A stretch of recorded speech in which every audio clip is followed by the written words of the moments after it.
Okay, we got 1, 2, 3, 4, 5, 6 huge face cords. So it's probably more like, you can see how high it is here. It's about 7 feet tall. And so probably 1, 2, 3, 4, 5, 6, 7, almost 8 face cord in here. Well, anyways, I got my snow plowing done, and then I got if you remember, the snow plow was on the front of the bucket and I wanted to keep the bucket. Well, plans changed. We got a snowstorm coming.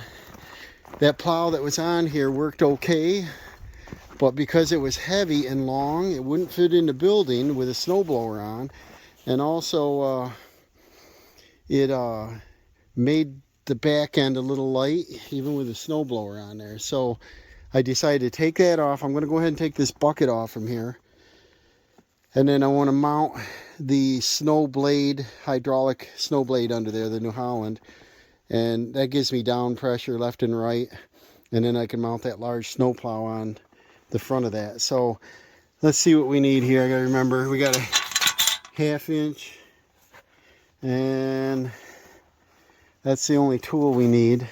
So let's take it over and get started.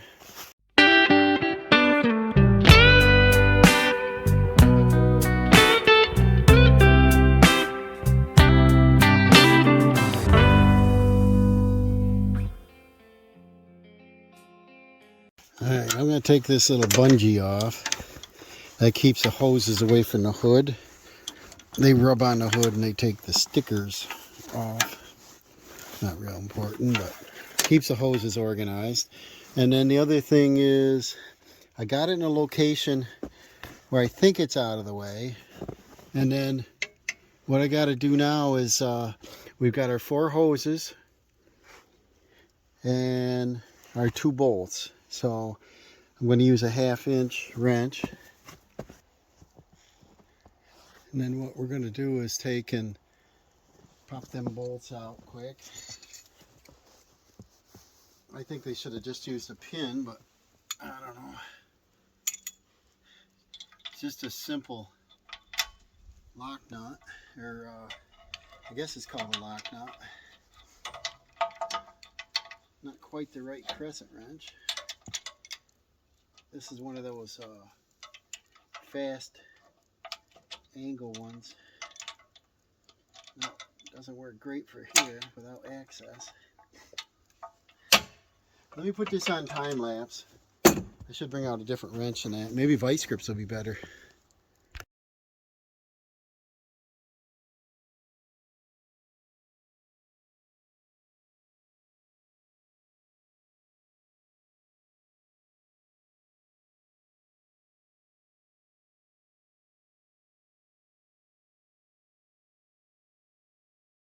I think I might show that in real time because it's kind of interesting.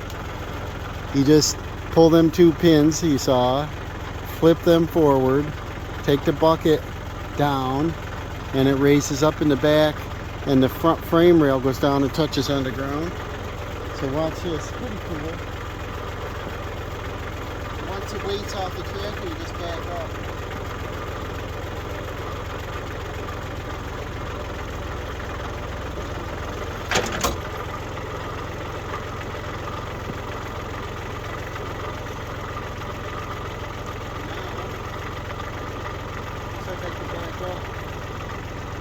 The sun's kind of bright, but it looks like it's working good. We got about 3 foot of hose we can back up. Let's see if that'll work.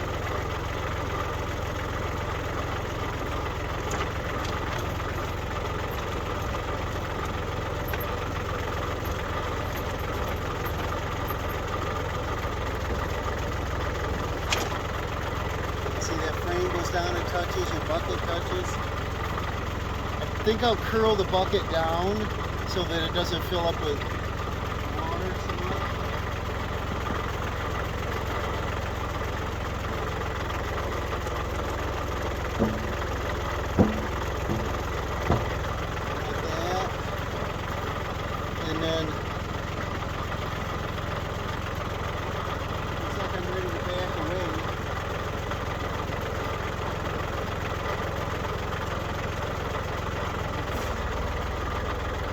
how slick that is?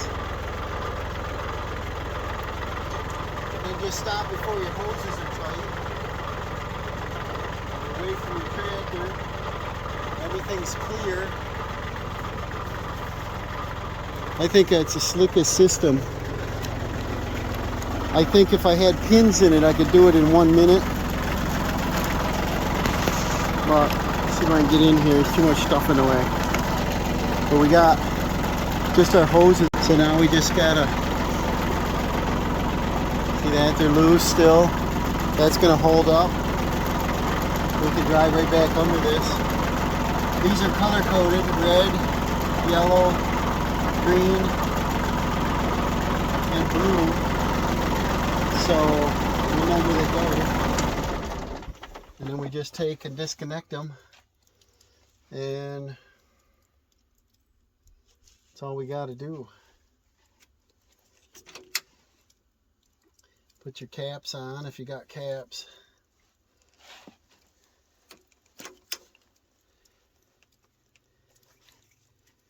Keep the debris out.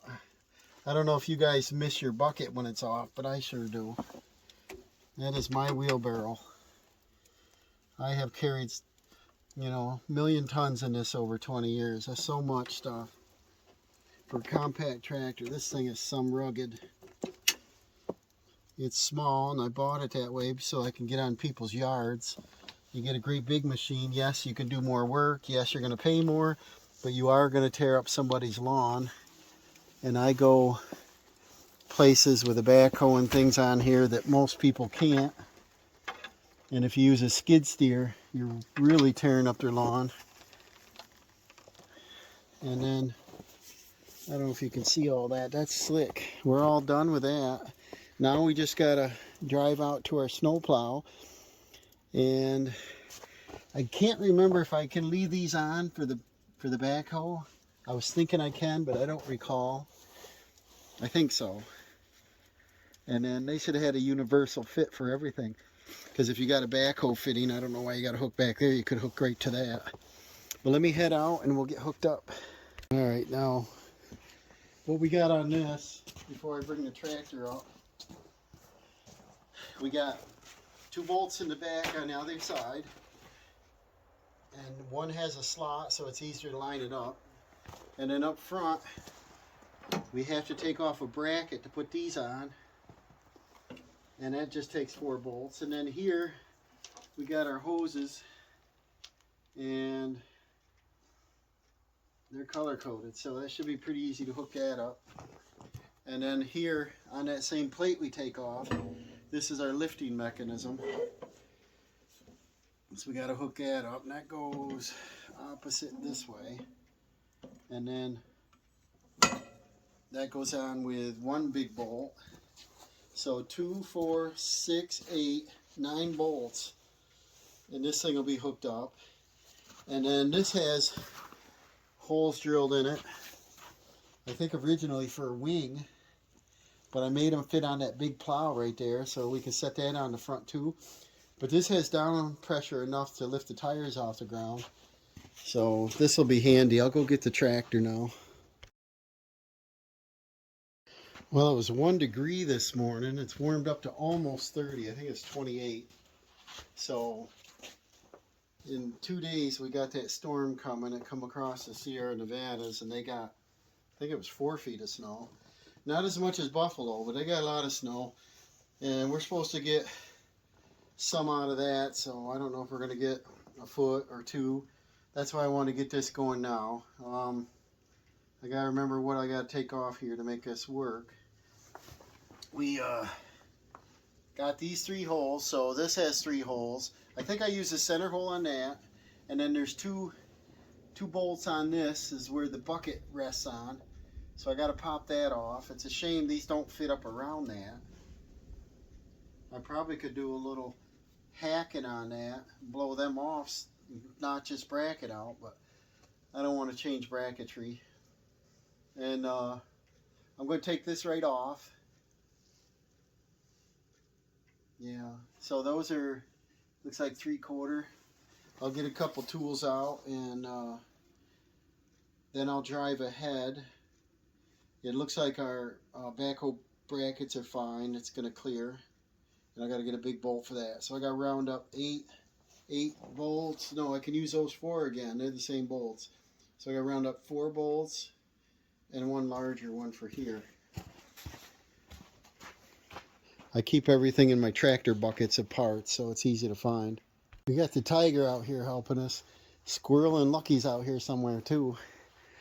They're limited where they can go. They don't like to jump into deep snow. But it's nice out right now. I said it was 28, but it's really 23. But the wind's not blowing much, 1 or 2 mile an hour. So I'm going to blow that bracket off. And then I'm going to probably use a roller jack or something to lift that up to the tractor, because I think it's a little on the heavy side.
Wow, that was a project, as you saw.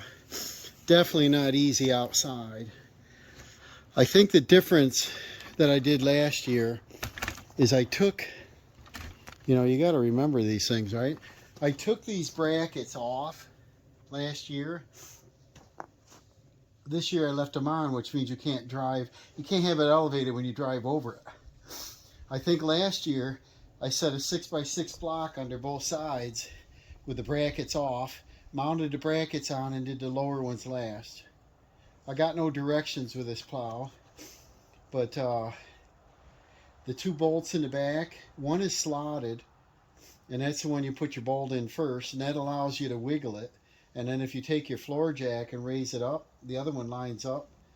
But I'm outside, I couldn't see. I got a flashlight and a pry bar, and I was able to wiggle it till I can see the hole, thread it in my hand, and then impact it. They're a 7/8 head bolt, 4 of those. And then now I just put in those 4 half-inch bolts, tighten up the 2 bottom, tighten up the top, and put in that large 3/4 inch bolt, pin in the top.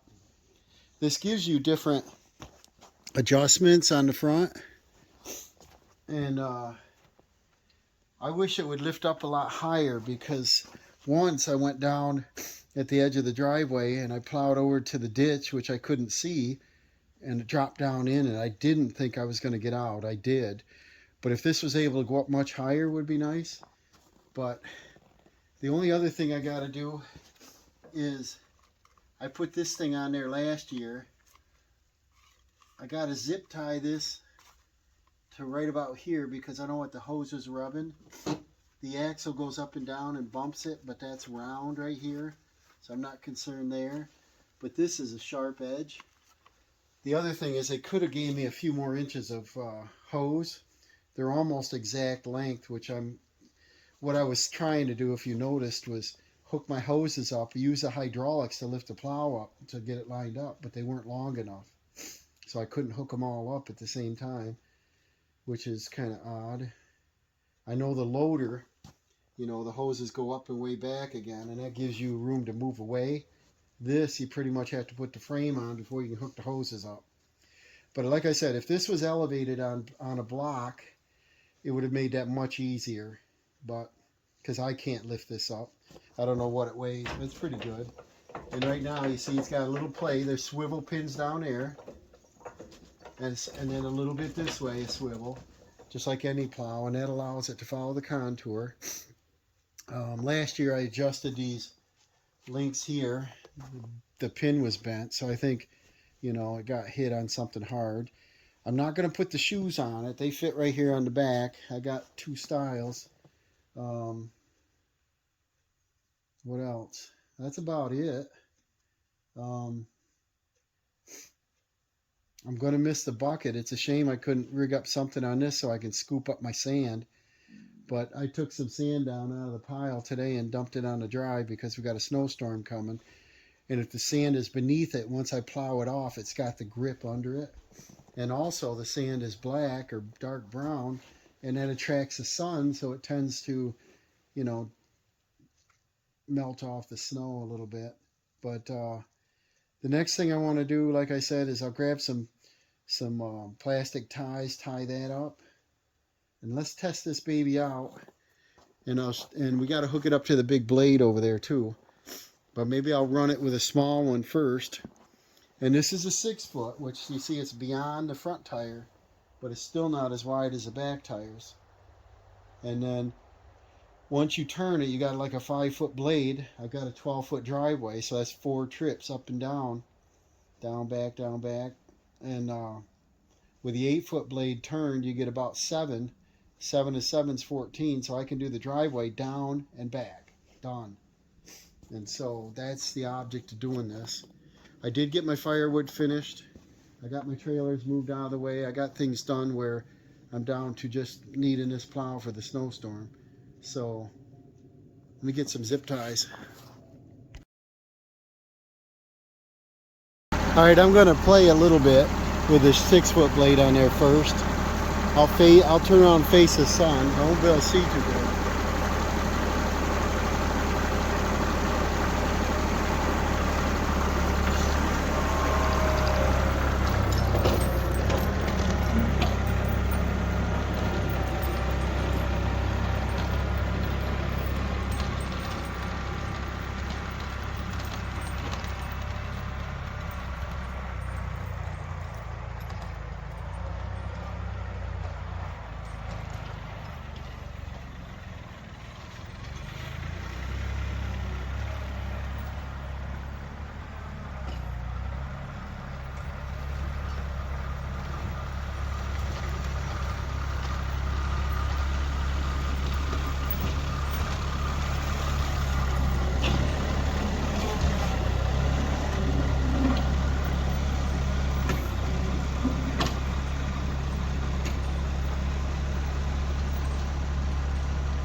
As you can see, it's a really rugged plow. It'll push the tractor right up in the air. And you can tell that we plowed this already.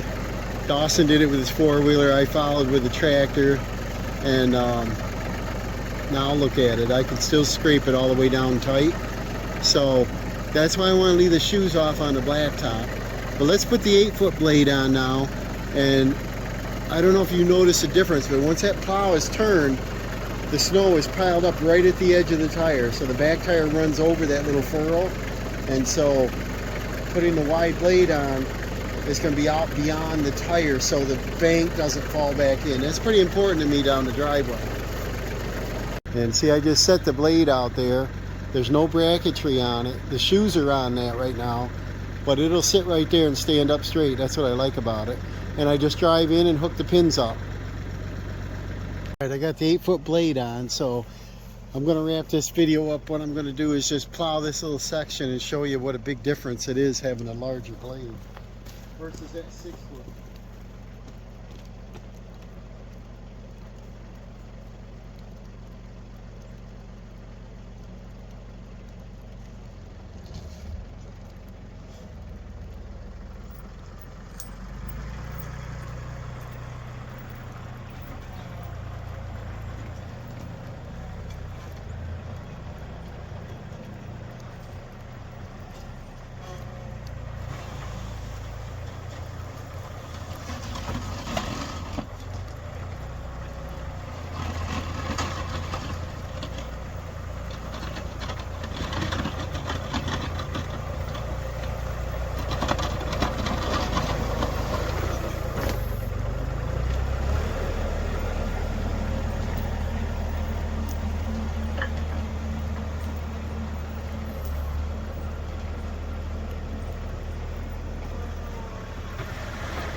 What do you think of that, guys? See how strong that is? It can't hurt that plow that's on there. It's on with 2 pins, so it comes off real quick. And see, I did about 14 foot when I did 2 passes, so I'll do the driveway down and back. And because the bucket's not on there now, I have real good visibility, so I can get up real close to a vehicle if I don't feel like moving it. Here I got my 6-foot snowblower. I'm going to hook that on next, and I'm all set for the storm. This seems to work fine. I'm going to miss my bucket, but that plow sure works great. You can put it in float position, or you can put it down, which I do, and scrape it right down tight. Then we don't get ice buildup. So remember to like and subscribe, and we'll see you on the next project, guys.